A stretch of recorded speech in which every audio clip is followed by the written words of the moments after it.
Selamat pagi Mbak. Selamat pagi. Sebelumnya Mbaknya namanya siapa? Saya biasanya dipanggil Afin. Afin, saya panggil Mbak Afin. Jadi sebelumnya perkenalkan, saya Adinda Nur. Mbak Afin bisa memanggil Mbak Dinda atau Bu Dinda terserah saya. Saya yang akan menjadi konselor di sesi konseling kali ini. Sebelumnya saya mau tanya, Mbak Afin sudah pernah melakukan konseling? Setidaknya sudah tahu konseling itu seperti apa gitu ya. Sebelumnya saya mau menawarkan jika sesi konseling kali ini 20 menit, apakah ada masalah? Mbak Afin bisa bercerita dengan leluasa tanpa takut apapun karena asas kerahasiaan pastinya saya jaga. Jadi cerita ini apa yang disampaikan oleh Mbak Afin nantinya akan saya simpan sendiri dan saya jadi catatan saya sendiri gitu.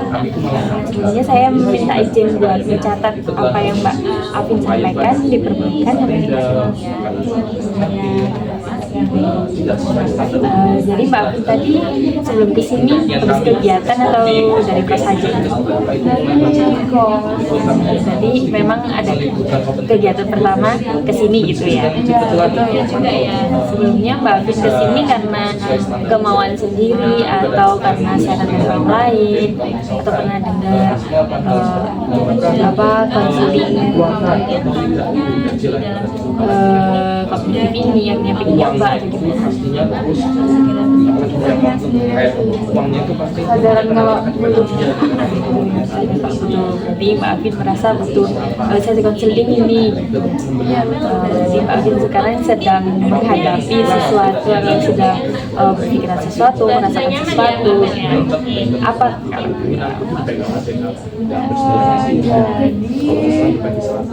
Ya mulainya. Saya tuh merasa kalau orang-orang yang ada di sekitar saya itu pasti punya sisi tidak sukanya gitu, dan itu jadi overthinking bulan-bulanan yang gak mau hilang gitu, ganggu. Merasa orang-orang punya sisi nggak suka kepada Mbak Afin. Overthinking sendiri deh akan hal itu. Sebelumnya apa ada kejadian yang membuat Mbak Afin ini merasakan hal itu? Kalau saya ingat-ingat lagi, saya tuh dulu waktu masih SD kelas 4 itu tuh sempat jadi korban cyberbullying dari teman saya, itu sampai menahun gitu. Dan baru beneran yang baru beneran saya itu waktu saya lapor ke guru dan saya bilang saya kalau udah sekolah gitu, tapi karena kok tiba-tiba mau udah sekolah, kok tiba-tiba kamu mau pergi, ada apa gitu. Terus saya cerita kalau ada teman-teman yang lebih saya, itu baru mereka tindakan. Dulu tuh waktu sebenarnya saya tuh kan siswa yang nggak terlalu pintar kan pas SD itu. Saya kayak ya palingan rankingnya masih kayak nomor 7, nomor berapa, saya kan enggak yang tiga besar atau apa gitu kan. Jadi teman-teman mikirnya juga saya anak yang biasa aja gitu, dimana sekolah itu isinya tuh anak-anak yang pintar, yang gratis, yang nilainya juga bagus-bagus gitu. Dan ketika itu ada ujian bahasa Jawa kalau nggak salah. Nah waktu itu saya tuh lagi suka-sukanya baca pepak bahasa Jawa itu loh. Nah saya tuh kayak tertarik gitu waktu itu. Terus akhirnya saya bisa nih menjawab pertanyaan-pertanyaan yang ada di ujian. Terus teman saya yang rankingnya biasanya lebih tinggi daripada saya itu nggak tahu jawabannya, dan dia nanya ke saya. Terus saya kan merasa kayak nanti kalau aku nyontekin dia nanti aku dimarahin. Terus saya tuh merasa kayak kasihan gitu loh, soalnya dia minta terus. Terus saya bisikin jawabannya ini, tapi dia mungkin salah mendengar ya, jadi jawaban dia salah. Terus waktu disamain, kok aku nyontek ini ke kamu, kok salah loh, aku ngasih taunya A bukan B, kok kamu jawabnya B gitu. Jadi kan dia yang salah mendengar. Terus dia tuh menghasut semua siswanya buat gak suka sama saya. Kamu jangan teman sama dia, ntar kamu digini gitu. Sampai bahkan waktu itu orang-orang yang nggak kenal saya jadi kenal saya gara-gara dia ngebicarain saya ke orang-orang, padahal sebenarnya saya juga nggak tahu siapa mereka. Jadi saya tuh sempat nggak punya teman berapa tahun gitu, SD. Dan sebenarnya bullying verbal itu juga saya alamin waktu SMP dan SMA. Waktu SMP itu gara-gara saya jadi anak guru di situ, jadi apa ya, sebenarnya troublemaker-nya di sekolah saya. Mereka tuh merasa kalau saya tuh punya privilege gitu. Kamu tuh anak guru di sini, makanya kamu walaupun melanggar aturan nggak diapa-apain, nggak digini.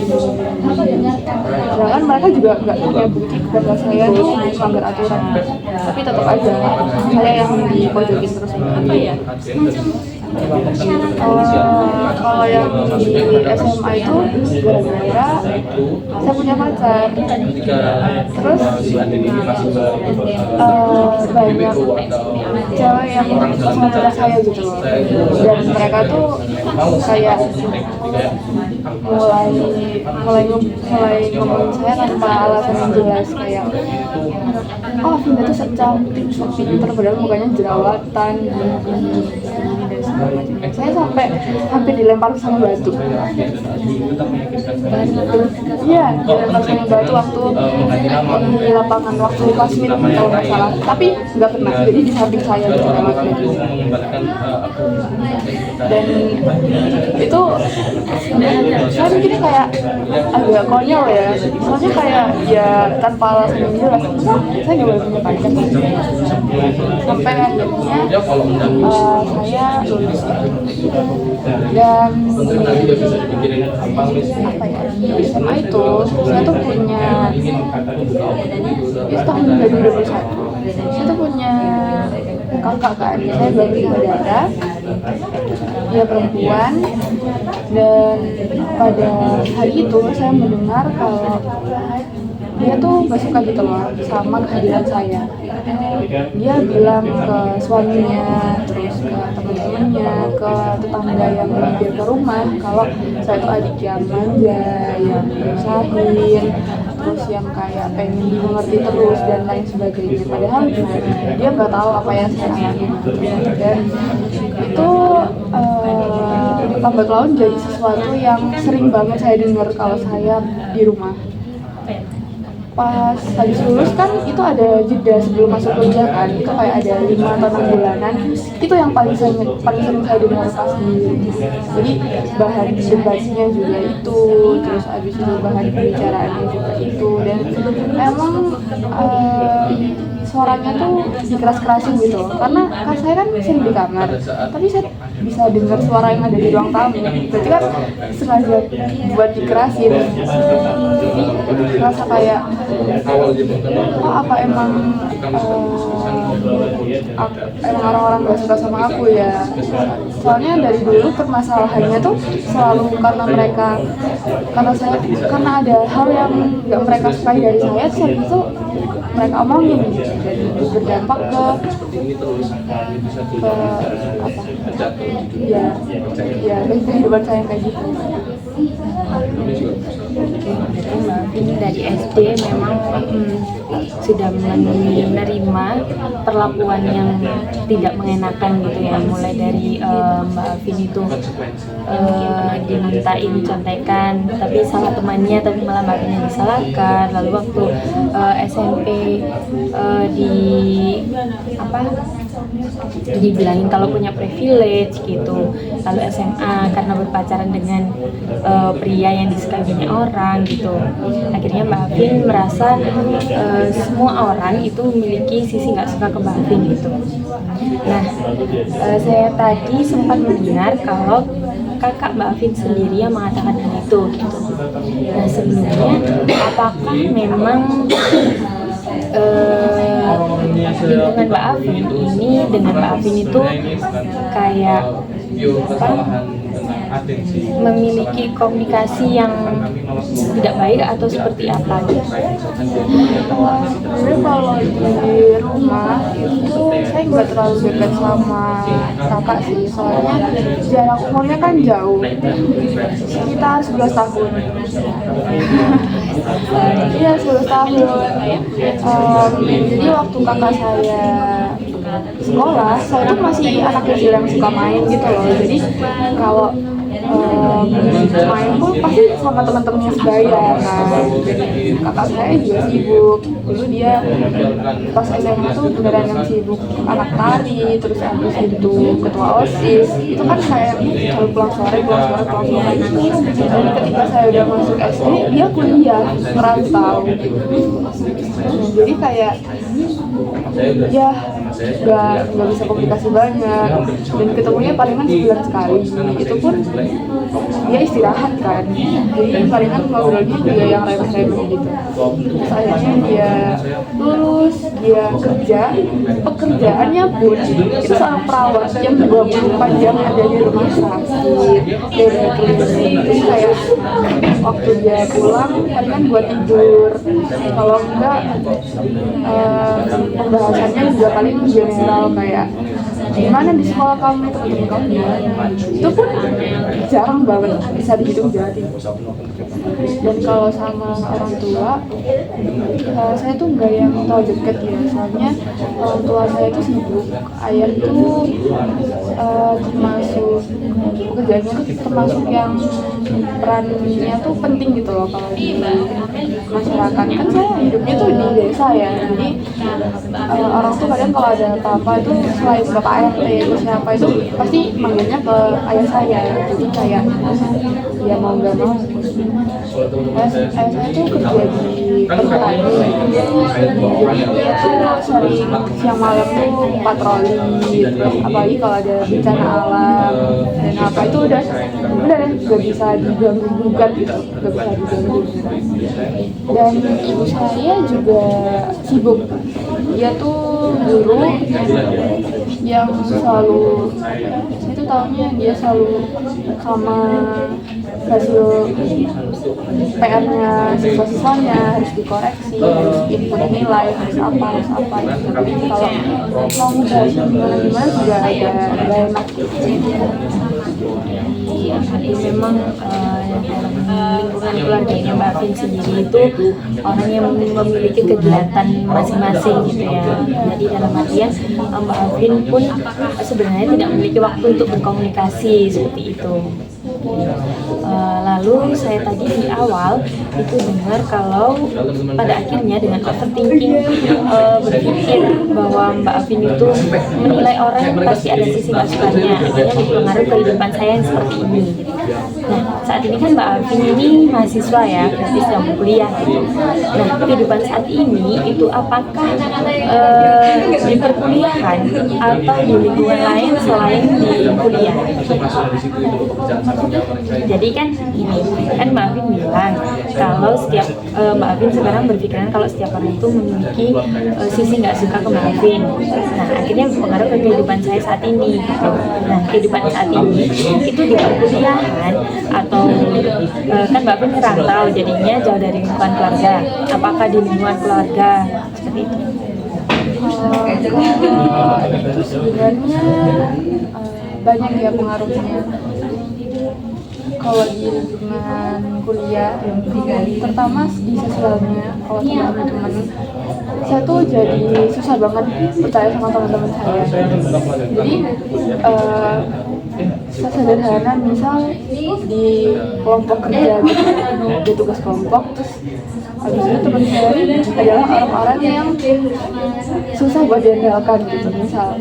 Terus saya punya inisiatif buat buat ngebagi tugas, handle ini, saya bantu ini. Nah itu pasti muncul pikiran kayak gimana kalau mereka tuh mikir saya tuh bosi, gimana kalau mereka mikir kalau saya tuh terlalu ngatur, terlalu bisa pinter dan yang lain-lain. Dan kalau yang di rumah justru walaupun ngerantau jadi sesuatu yang dampaknya besar gitu. Jadi saya makin gak ada komunikasi sama kakak saya mulai dari hari itu sampai sekarang, jadi berapa tahun gitu, padahal kita masih di rumah. Jadi tiap kali saya pulang dari pas liburan gitu ke rumah, ya saya gak ada ngomong apa-apa. Kalau sama orang tua, iya itu saya jadi beneran ngebatasin apa yang bakal saya ceritain gitu. Padahal kan yang saya ceritain cuma kayak seputar saya kemarin habis praktek, saya udah makan atau apa-apa gitu. Bahkan WhatsAppnya ibu saya itu jarang banget saya balas, sampai banyak dari teman-teman saya yang di chat sama ibu kayak minta tolong buat bilang suruh balas chat atau apa gitu. Bahkan pacar saya juga gitu. Dan akhirnya itu juga membawa saya buat gampang memberikan penilaian ke orang lain juga gitu loh. Jadi pas misal saya ketemu orang baru, kalau bergaul sama orang yang belum pernah saya temui, terus dia ngobrol sama saya gitu, saya tuh jadi punya pemikiran di otak saya kayak, oh dia orangnya kayak gini. Kira-kira dia mikir yang nggak salah nggak gimana? Itu sebelumnya nih pasti sebelum kuliah itu kan punya. Jadi Mbak Afin ini karena memiliki trauma di lingkungan keluarganya gitu, akhirnya itu merembet ke teman-teman perkuliahan Mbak Afin, berupa kayak Mbak Afin itu setiap ketemu orang itu kayak jadinya kayak mikir orang ini tuh mikir aku itu kayak gimana gitu ya. Nah dalam menghadapi seperti itu, kalau perasaan Mbak Afin itu muncul, apakah Mbak Afin pernah melakukan sesuatu?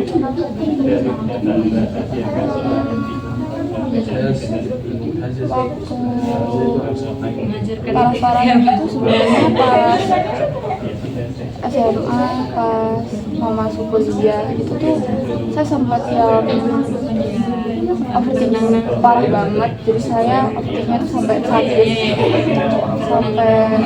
sakit yang harus minum obat, harus hampir diopname sih waktu itu. Terus saya juga sempat kalau bingung tuh biasanya garuk-garuk tangan atau apa gitu, atau mainan kuku atau gimana gitu. Bahkan ketika saya ngelakuin itu tuh saya masih mikir kayak kalau orang-orang lihat orang bakal mikir seperti apa ke aku.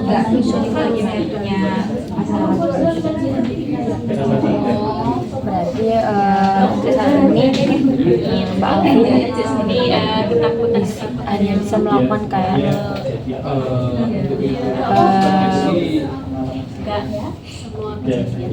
overthinking itu tetap ada gitu kan ya. Tapi Mbak Afin ini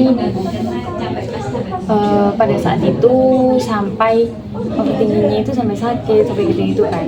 Nah tapi di perkuliahan ini kalau overthinking itu muncul, apakah Mbak Afin bisa mengatasi hal itu, atau malah ada perlakuan baru yang untuk menutupi overthinking ini, akhirnya Mbak Afin itu kayak memunculkan aku melakukan ini aja biar bisa overthinkingnya gitu. Itu apa ya? Biasanya saya nulis, saya kan suka nulis puisi, nulis cerpen gitu. Jadi saya luapin ke situ sampai sebenarnya dulu tuh nggak rutin. Jadi sampai kalau dulu kan nggak rutin. Kalau sekarang tuh buku saya tuh beneran yang bisa sampai habis gitu. Paling banyaknya bahkan udah habis 2 sampai 3 buku gitu buat nulis. Terus itu keluar malam, beneran keluar malam yang buat main ya, bukan buat ngerjain tugas dan rapat segala macam, enggak. Saya beneran keluar main sama teman-teman saya. Terus dia tuh diem di jadi teman saya tuh baru buka kedai kopi, dia tuh buka sampai pagi, kayak dari siang sampai pagi lagi gitu. Jadi saya diem di situ biasanya sampai pagi. Jadi Mbak Afin memiliki jadwal buat melampiaskan kalau misal overthinking itu tiba-tiba muncul gitu ya, kayak nulis, terus keluar di malam hari gitu, terus sekedar ngopi dan ngobrol-ngobrol sama teman-temannya gitu. Oke. Dari Mbak Afin sendiri, apa ada yang mau disampaikan lagi? Karena dari catatan saya, Mbak Afin ini kan saat ini sedang merasakan overthinking dan tidak percaya dengan sekitar karena adanya pemikiran Mbak Afin sendiri yang menilai bahwa orang-orang itu ada kalanya tidak suka pada Mbak Afin dan Mbak Afin takut hal itu akan muncul gitu kan.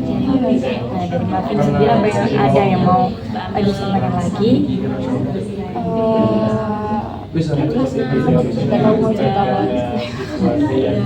Oke, berarti untuk tindak lanjutnya dari sesi konseling kali ini kita bisa jadwalkan lagi di sesi konseling selanjutnya. Untuk Mbak Afin, terima kasih sudah hadir di sesi konseling kali ini, terima kasih sudah bertahan sampai saat ini, terima kasih sudah berusaha sehat gitu kan ya. Sampai jumpa di sesi konseling selanjutnya. Saya mohon maaf kalau misal saya ada salah kata yang menyakiti Mbak Afin atau saya ada salahnya dalam mendengar Mbak Afin. Terima kasih, sesi konseling saya tutup. Terima kasih.